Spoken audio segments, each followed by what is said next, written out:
Rajkot જન્માષ્ટમીનો લોકમેળો ride સાથે યોજાશે। 34 રાઇડ્સની કરવામાં આવી હરાજી। સંચાલકોની માંગણીને સ્વીકારતા હરાજી પૂર્ણ।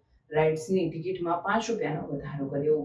મેળો ભરાશે એવી અમારી આશા અપેક્ષા તમામ અધિકારી સાહેબ સાથે તેમજ માનનીય મુખ્યમંત્રી સાહેબે આની અંદર જે અવનત રસ લઈને કે જે રાજકોટની સાથે અમારી લાગણી જોડાયેલી છે આ મેળા સાથે સાતમ આઠમના, તો હવે આ મેળો યોગ્ય રીતે બહુ સારી રીતે થશે અને તમામ અધિકારી શ્રી અને તમામ ઓફિસર શ્રીનો અમને સહયોગ રહેશે એવી આશા સાથે આ મેળો આજે અમને ટિકિટના પણ ₹50 કરી દીધા છે। એટલે ₹5 અમારી માંગણી હતી। આજે 32 સ્ટોલની હરાજી હતી।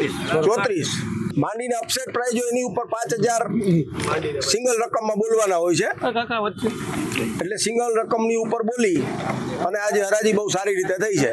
મેળો તો કેવું છે, જો મારી વાત સાંભળો, મેળો તો થઈ જ જશે, કારણ કે મારી વાત સાંભળો બહુ સારી રીતે જ્યારે અમે ગાંધીનગર અમારું એક ગ્રુપ ગયું હતું એને પણ સારી રીતે સાંભળ્યા, અહીંના અધિકારી શ્રીને મળ્યા હતા એમણે પણ સારી રીતે સાંભળ્યા અને સારી રીતે જ્યારે પોઝિટિવ રિપોર્ટ આવ્યા એ પછી આ હરાજી કરેલી છે અને આ મેળો બહુ સારી રીતે થશે। એની અંદર માનનીય શ્રી કલેક્ટર સાહેબ શ્રી તેમજ માનનીય કમિશનર સાહેબ શ્રી તેમજ માનનીય પ્રાંત ઓફિસર ચાંદનીબેન સૌ અધિકારીએ બહુ સારી રીતે અમને સાંભળ્યા અને સારી રીતેનો રિસ્પોન્સ આપેલો છે, એટલે 100% આ મેળો બહુ સારી રીતે થશે અને ગયા વર્ષની જે વેપારીની નુકસાની છે એ પણ નીકળશે।